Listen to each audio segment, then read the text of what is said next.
Assalamualaikum warahmatullahi wabarakatuh. Perkenalkan, saya Kurnia. Saya peserta CPNS Kabupaten Tanah Tidung, angkatan 48 tahun 2021 dengan tutor Bapak Haji Budianto, Eskep Nurse MHP. Pada podcast kali ini, saya akan membahas tentang pelayanan publik. Kedudukan dan peran ASN dalam NKRI terbagi menjadi 3. 1. Manajemen ASN. Yang kedua, pelayan publik. Dan yang ketiga, whole of government. Mengapa aparatur pemerintah harus memberi pelayanan publik bagi seluruh warga negara? Sebagai aparatur sipil negara, kita harus melayani masyarakat dengan baik karena merekalah yang telah menggaji ASN atas pajak yang mereka bayarkan. Sesuai dengan pasal 1 ayat 1 Undang-Undang Nomor 25 Tahun 2009 tentang pelayanan publik dinyatakan bahwa pelayan publik merupakan kegiatan atau rangkaian dalam rangka pemenuhan kebutuhan pelayanan sesuai dengan peraturan perundang-undangan bagi setiap warga negara dan penduduk atas barang atau jasa dan atas pelayanan administratif yang disediakan penyelenggara pelayan publik. Beberapa jenis contoh kategori barang atau jasa publik: eksklusivitas tinggi dan rendah, barang semi privat, barang privat, barang publik, barang semi publik. Barang semi privat contohnya jalan tol, fasilitas bandara. Barang privat contohnya rumah, mobil. Barang publik udara bersih, jaminan TNI dan Polri, pendidikan, keterbukaan informasi. Dan yang terakhir, barang semi publik. Contohnya sumber air bawah tanah, hasil hutan, dan lain-lain. Adapun beberapa barang atau jasa yang tidak dapat diperoleh di pasar disebabkan monopoli. Itu karena dalam hal ini hanya ada satu kekuatan atau kekuasaan pihak yang menguasai pasar dan mendominasi terjadinya transaksi ekonomi.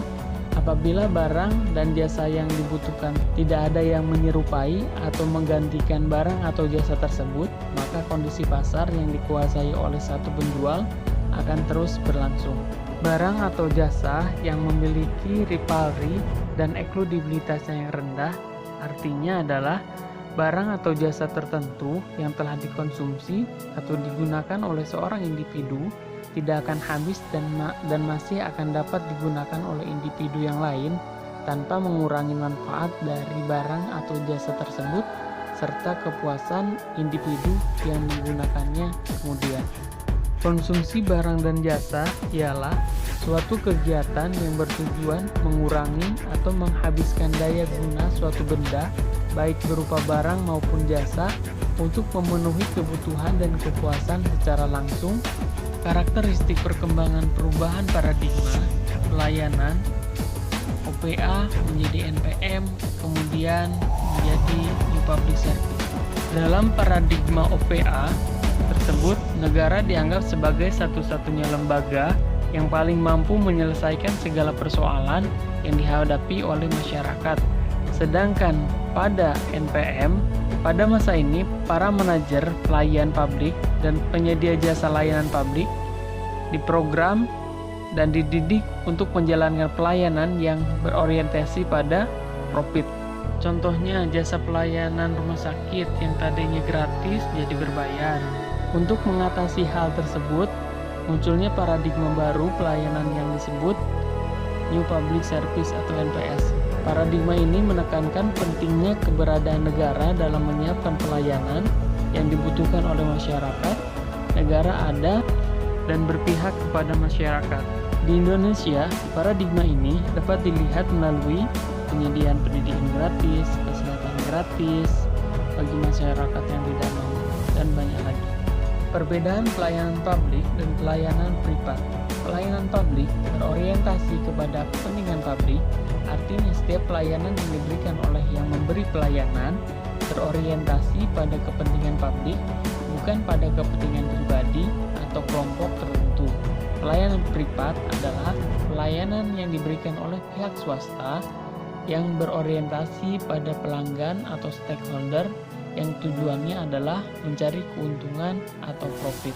Sebagai seorang ASN, dapat berkontribusi dalam memperbaiki pelayanan publik, diantaranya menerapkan nilai-nilai aneka dalam pelayanan, mengembangkan modernisasi, kualitas, efisiensi, dan kepekaan, berorientasi kepada kepuasan pelanggan, kemitraan dengan sektor swasta, mengembangkan jaringan kerja dalam pelaksanaan pelayanan publik, perlunya antisipasi yang tepat terhadap perubahan yang terjadi, dan seterusnya.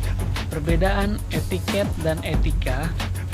Etika adalah kebiasaan atau cara hidup seseorang dengan melakukan perbuatan yang baik atau kesusilaan dan menghindari hal-hal yang tidak baik atau yang buruk. Sedangkan etiket adalah aturan atau sopan santun dan tata cara pergaulan yang baik antara sesama manusia. Dasar-dasar etiket dalam pelayanan publik yaitu politeness, respectful, attentive, kooperatif, tolerance, informality, dan self-control. Ada beberapa manfaat dan tujuan etiket dalam pelayanan. Tujuannya adalah terciptanya pelayanan yang aman, nyaman, harmonis, kekeluargaan, sehingga masyarakat merasa puas dengan pelayanan yang diberikan oleh pemerintah.